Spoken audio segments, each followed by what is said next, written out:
లక్షలాది మందికి మన తెలుగు మ్యాట్రిమోనీ ద్వారా వివాహాలు జరిగాయి. తెలుగు వారి నంబర్ 1 చాయిస్ తెలుగు మ్యాట్రిమోనీ.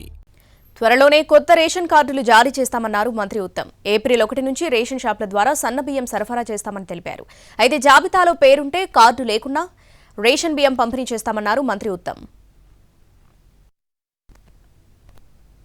కొంతకాలం నుంచి రేషన్ కార్డ్స్ ఇచ్చే ప్రక్రియ ఇచ్చే పాలసీ కూడా లేదు. నౌ మేము ఇప్పుడు కొత్త ఫిజికల్ రేషన్ కార్డ్ ఇచ్చే ప్రక్రియ కూడా మొదలు పెడుతున్నాము. బీపీఎల్ కుటుంబాలకి